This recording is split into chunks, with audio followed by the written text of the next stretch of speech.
అండి, welcome to my channel. నేను ప్రశాంతిని. ఈరోజు వీడియోలో గోంగూర పచ్చి రొయ్యలు కర్రీ చూపిస్తానండి. ఒక్కో పద్ధతిలో చేస్తుంటారు. ఒకసారి ఈ పద్ధతిలో చేసి చూడండి, చాలా బాగుందండి. నోటికి రుచిగా కమ్మగా తినే కొద్దీ తినాలనిపిస్తుందండి. అంత బాగుంది. ఇంక 2 ముద్దలు ఎక్కువే తింటారు, అంత రుచిగా ఉంది. వీడియోలోకి వెళ్ళే ముందుగా ఫస్ట్ టైం కొత్త వాళ్ళు చూస్తుంటే మా ఛానల్ని సబ్స్క్రైబ్ చేసుకొని వీడియో నచ్చితే లైక్ చేయండి. మరి వీడియోలోకి వెళ్దాం. చూడండి, గోంగూర అండి.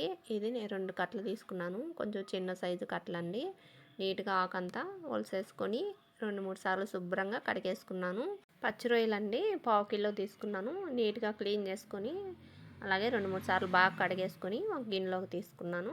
కూరలోకి కావాల్సిన పదార్థాలండి: ఒక 2 ఆనియన్స్ చిన్న ముక్కలు కట్ చేసుకున్నాను, మీడియం సైజు. ఒక టమోటా చిన్న ముక్కలు, ఒక రెమ్మ కరివేపాకు, ఒక 5 పచ్చిమిరపకాయలు ఇలా మధ్యగా చీల్చుకొని చిన్న ముక్కలకు కట్ చేసి పెట్టుకున్నాను. ఇప్పుడు శుభ్రం చేసి పెట్టుకుని ఈ గోంగూర అంతా ఇలా చాకింగ్ బోర్డు మీద వేసుకొని సన్నగా కట్ చేసుకోండి. ఇలాగ నీట్గా కట్ చేసుకోవాలి. చిన్న చిన్న ముక్కలు వచ్చే విధంగా ఇలా బాగా కట్ చేసేసుకొని పక్కన పెట్టుకోండి. స్టవ్ వెలిగించుకొని ఇప్పుడు కడాయి పెట్టుకొని ఒక 3 టేబుల్ స్పూన్ల ఆయిల్ వేసుకోవాలండి. ఆయిల్ కొంచెం హీట్ అయ్యాక ఒక 1/2 టీ స్పూన్ జీలకర్ర, ఇది కొంచెం వేపుకోవాలి. వేడయ్యాక ఇప్పుడు ఆనియన్స్, అలాగే పచ్చిమిరపకాయ ముక్కలు, కరివేపాకు ఇవన్నీ వేసుకోవాలండి. ఇలా వేసుకొని ఇప్పుడు బాగా వేపుకోవాలి. లైట్ బ్రౌన్ కలర్ వస్తాయి కదా, అప్పుడు వరకు ఆనియన్స్ బాగా వేపుకోండి. నేను తీసుకున్న పచ్చిమిరపకాయలు ఎక్కువ స్పైసీగా ఉన్నాయండి.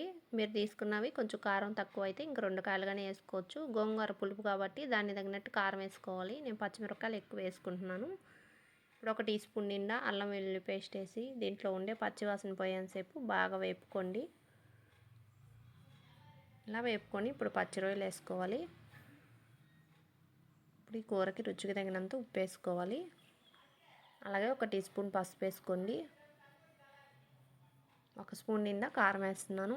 పచ్చిమిరపకాయలు వేస్తున్నాను కాబట్టి దాన్ని తగినట్టు మీరు చూసుకొని వేసుకోండి.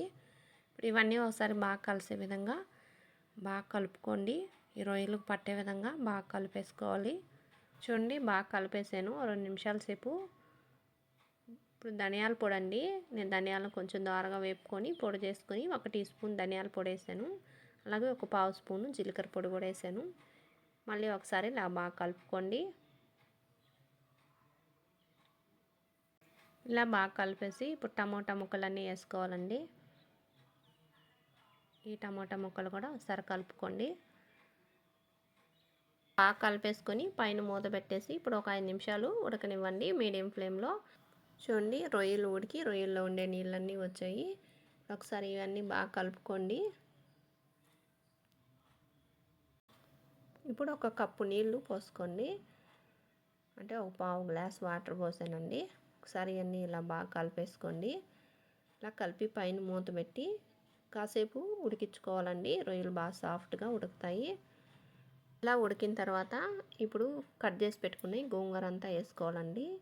రొయ్యల్లో నీళ్ళు పూర్తిగా ఇంకిపోయేంతసేపు ఉడికించుకోకుండా కొంచెం వాటర్ ఉన్నప్పుడే పైన ప్లేట్ తీసి గోంగూర పెట్టుకోవాలండి. ఈ గోంగూర అంతా కానీ ఒకసారి ఇలా బాగా కలిపేసుకోండి. ఇలా బాగా కలిపేసుకొని ఇలా కలిపేసి పైన మూత పెట్టి కాసేపు ఉడికించుకోవాలండి. గోంగూర కూడా బాగా సాఫ్ట్గా ఉడికేంతసేపు. చూడండి, ఉడికింది. ఇప్పుడు ఒకసారి మళ్ళీ బాగా ఇలా కలిపేసుకొని మీరు కొంచెం కూర తీసుకొని రుచి చూడండి. కారం కానీ సాల్ట్ కానీ సరిపోయిందో లేదో చూసుకొని సర్వ్ చేసుకోండి. సాల్ట్ సరిపోలేదండి, కారం ఏమో బాగా సరిపోయింది. సాల్ట్ వేసుకుని ఒక 1/2 teaspoon garam masala powder వేసి ఒకసారి మళ్ళీ ఇలా కలిపేసుకుంటున్నాను. ఇలా బాగా కలుపుకొని మళ్ళీ పైన ప్లేట్ పెట్టి 1 నిమిషం అండి మగ్గించుకోవాలి. ఒక సిమ్లో పెట్టుకొని స్టవ్ని.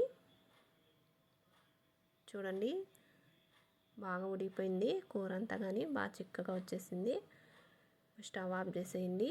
వేడివేడిగా పచ్చి రొయ్యలు గోంగూర కర్రీ రెడీ అయిపోయిందండి. అన్నం పెట్టుకొని కూర వేసుకొని తింటే ఎంత రుచిగా ఉందో అండి. తినిన వాళ్ళల్లా కూర సూపర్గా ఉందని అనాల్సిందే, అంత బాగుంది. ఇంక 2 ముద్దలు ఎక్కువే తింటారండి. ఒకసారి మీరు కానీ ఇలా ట్రై చేసి మీకు ఎలాగొచ్చిందో కామెంట్ బాక్స్లో తెలియజేయండి. ఫస్ట్ టైం కొత్త వాళ్ళు వీడియో చూస్తుంటే మా ఛానల్ని సబ్స్క్రైబ్ చేసుకోండి. పక్కనే ఉన్న బెల్ బటన్ క్లిక్ చేస్తే మా వీడియోస్ మీరు చూడొచ్చండి. నచ్చితే లైక్ చేయండి, షేర్ చేయండి. థ్యాంక్ యూ ఫర్ వాచింగ్ అండి.